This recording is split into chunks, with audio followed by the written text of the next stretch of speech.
আসসালামু আলাইকুম রহমতুল্লাহ বরকাতুহু। তে বন্ধুগণ, আশা করি আল্লাহ পাকের অসীম রহমতে সকলেই সহি সালামতে আছেন। তে কবি গাজী এককাছালি ইউটিউব চ্যানেল 017140885009 এর পক্ষ থেকে আপনাদের সকলের প্রতি রইল একান্ত আন্তরিক শুভেচ্ছা ভালোবাসা। তে বন্ধুগণ, এখন আপনাদের সামনে যে বয়ানটা রাখবার চেষ্টা করব সে বয়ানটা হলো কোমরের বেদনায় হোমিওপ্যাথিক চিকিৎসা। কোমরের বেদনা মানে মাজার বেদনা। মাজার বেদনা হবে না কেন? মাজাটা এমন একটা জায়গায় অবস্থিত, ওই শরীরের ঠিক মাঝখানে, উপরের অংশ আর নিচের অংশ তার মাঝে। শরীরের যত বাঁকা টাকা উপর হয়ে কাজ করা, এদিক ওইদিকে ঘোরা টোরা, যত ধরনের পরিশ্রম আছে, মাজাটার মধ্যে একটা মোচর খাই, এবং মাজাটার মধ্যে সবচেয়ে প্রেশার পড়ে বেশি। বুঝলেন না?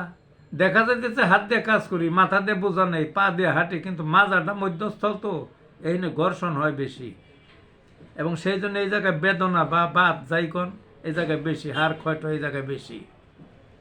কাজে অবহেলা করতে নাই মাজায়। বুঝলেন না? এই ব্যথা বিভিন্ন ধরনের আছে। এই ব্যথা চাবড়া ধরা, এবার এইদিক ওইদিকে ছড়াইয়ে পড়ে মাজার ব্যথা। আবার ব্যথা আসে, ব্যথা যায়, চিমটি মারা ব্যথা, ওই সূচির মতো বৃদ্ধ ব্যথা, অনেক বড় মাপের একটা ব্যথা, তারপরে ওই ইত্যাদি ইত্যাদি ব্যথা আর কি।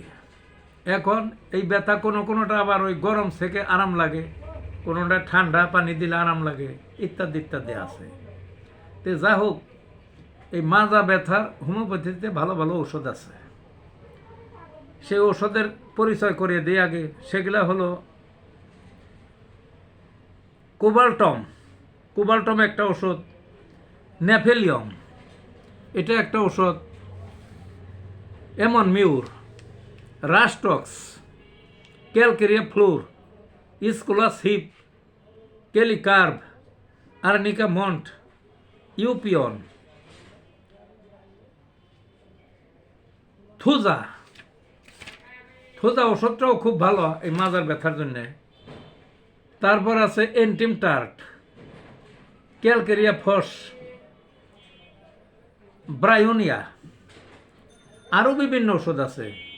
তবে এই কয়টা ওষুধ যদি ব্যবহার করা যায় লক্ষণ অনুযায়ী, তাহলে সারবে না। কার মাজার ব্যথা তো সারবেই। আর একটা কথা হইল, এই মাজার ব্যথার উপরে এত সতর্ক থাকবেন। এই মাজার ব্যথায় এক সময় বাঁকাইয়া যায়, বাঁকাইয়া হয়ে গেলে তো যে বয়স্ক লোক পিঠ যেই হয়ে যায়, পিঠ গোলালের মতো বাঁকা হয়ে যায় না এক সময় বৃদ্ধ হয়ে গেলে? এই মাজাটা, কাজেই মাজাটা অবহেলার নয়। আর আগের দিনে যখন ওষুধ ছিল না, তখন প্রধান ভরসা ছিল ওই সরিষার তেল। তখন ওই যে কুলোরা গানিতে সরিষার তেল করতো। এখন কইবেন যে হোমিওপ্যাথির মধ্যে আপনি সরিষার তেল আনলেন কে? সরিষার তেল একটা ওষুধই আসলে। এটা ওই মাজার মধ্যে যখন খুব ব্যথা করবো, কোনো ওষুধ না পান, কোনো ওষুধ যদি না থাকে গ্রামে গঞ্জে, আপনারা ভালো করে ওই জায়গাটার মধ্যে সরিষার তেল ডলতে তারপরে গরম করে দিবেন, দেখবেন যে অনেক আরাম পাবে। এবং অন্তত কিছুদিনের জন্য হইল, ওই প্রাথমিক পর্যায়ে যদি হয় সেরেই যাবে। আর কিছুদিনের জন্য